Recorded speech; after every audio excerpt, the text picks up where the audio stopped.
اللہ رب العزت نے ارشاد فرمایا الیوم اکملت لکم دینکم، اللہ فرماتے ہیں آج کے دن میں نے تمہارے لیے تمہارا دین مکمل کر دیا ہے۔ کیا فرمایا؟ میرے ساتھ کہیے الیوم اکملت لکم دینکم، آج کے دن میں نے تمہارے لیے تمہارا دین مکمل کر دیا ہے۔ واتممت علیکم نعمتی، اور تم پر میں نے اپنی نعمت تمام کر دی۔ ورضیت لکم الاسلام دینا، اور میں نے تمہارے لیے دین اسلام کو پسند کر لیا ہے۔ یہ کون کہہ رہا ہے؟ اللہ جل شانہ قرآن کریم میں فرماتے ہیں الیوم اکملت لکم دینکم، آج کے دن میں نے تمہارے لیے تمہارا دین مکمل کر دیا ہے۔ واتممت علیکم نعمتی، اور تم پر اپنی نعمت تمام کر دی ہے۔ ورضیت لکم الاسلام دینا، اور تمہارے لیے دین اسلام کو پسند کر دیا ہے۔ اس آیت سے حضور پاک صلی اللہ علیہ وسلم کی عقیدہ ختم نبوت ثابت ہوتا ہے، حضور کا آخری نبی ہونا ثابت ہوتا ہے، آپ کا آخری پیغمبر ہونا ثابت ہوتا ہے۔ اللہ رب العزت کیا فرما رہے ہیں؟ آج کے دن میں نے تمہارے لیے تمہارا دین مکمل کر دیا ہے۔ یہ آیت حجۃ الوداع کے موقع پر حضور کی زندگی سے جانے کے آخری حج ہے، اس موقع پر یہ آیت اتر رہی ہے۔ جمعۃ المبارک کا دن تھا، یوم عرفہ کا دن تھا، رسول خدا صلی اللہ علیہ وسلم اپنے 1.25 لاکھ صحابہ کرام میں موجود تھے۔ قرآن کریم کی آیت اتر گئی الیوم اکملت لکم دینکم، اے نبی کے صحابہ آج میں نے تمہارے لیے تمہارا دین مکمل کر دیا ہے۔ کیا فرما دیا؟ تمہارے لیے تمہارا دین مکمل کر دیا۔ واتممت علیکم نعمتی، اور میں نے اپنی خاص نعمت تمہارے اوپر تمام کر دی ہے، حد کر دی ہے نعمت کی۔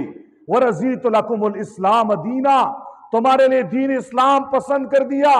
مفسرین کرام فرماتے ہیں اس آیت کے اترنے کے 81 دن بعد رسول خدا صلی اللہ علیہ وسلم اس ظاہری دنیا سے پردہ فرما گئے۔ اب دین مکمل کرنے کا کیا مطلب ہے؟ 3 مطلب مفسرین نے بتائے ہیں۔ تینوں مطلبوں کے لحاظ سے حضور کا آخری نبی ہونا ثابت ہو رہا ہے۔ پہلا مطلب دین مکمل ہو گیا، اس کا مطلب یہ ہے کہ اب اس کے بعد دین کا کوئی نیا حکم، یعنی کوئی چیز فرض نہیں ہوگی، کوئی چیز واجب کے درجے میں تمہارے اوپر لازم نہیں ہوگی، کوئی چیز تمہاری لیے سنت نہیں ہوگی۔ شریعت کے حدود بیان کر دیے، حلال اور حرام بیان کر دیا۔ نماز فرض ہے تو بیان ہو گیا، روزہ فرض بیان ہو گیا، زکوٰۃ فرض بیان ہو گیا، فلاں فلاں چیزیں حلال بیان ہو گئی، فلاں فلاں چیزیں حرام بیان ہو گئی۔ تو دین کے مکمل ہونے سے مراد یہ ہے کہ فرض، واجب، سنت، شریعت کے حدود، حلال اور حرام کا ہونا، یہ بیان ہو گیا، مکمل دین مکمل ہو گیا، کمپلیٹ ہو گیا، اور نعمت تمام ہو گئی۔ اب حضور دنیا سے جا رہے ہیں، اپنا کام اس نے کمپلیٹ کر لیا، مکمل کر لیا۔ تو کیا سمجھ آ رہا ہے؟ اب اگر حضور نبی کریم صلی اللہ علیہ وسلم کے بعد کوئی مرزا کانا دجال دعویٰ کرے یا کوئی اور کرے کہ نعوذ باللہ ثم نعوذ باللہ میں نبی ہوں، وہ کیا کہنا چاہتا ہے؟ وہ یہ کہنا چاہتا ہے کہ نعوذ باللہ دین مکمل نہیں ہوا، دین تمام نہیں ہوا، اللہ کی نعمت ابھی مکمل نہیں ہوئی، ابھی بھی اللہ کی طرف سے نئے احکام دینے کی ضرورت ہے جس کے لیے مجھے بھیجا گیا ہے۔ دوسرا مطلب اس آیت کا یہ ہے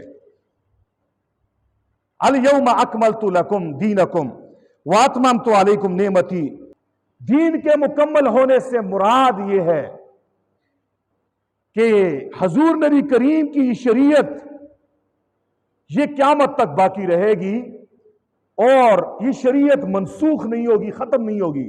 یعنی قیامت تک کے لیے جو اللہ نے قانون دے دیا قرآن کی شکل میں، وہ قیامت تک کے لیے ہے۔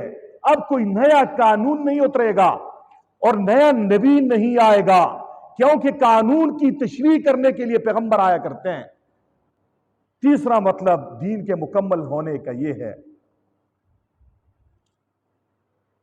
کہ یہ جو امت ہے حضور نبی کریم صلی اللہ علیہ وسلم کی امت، ہم جیسے حضور پہ ایمان لاتے ہیں نا، اسی طریقے سے ہم نے جتنے بھی نبی گزرے سب پر ایمان لایا ہے، سب پر ایمان لایا ہے۔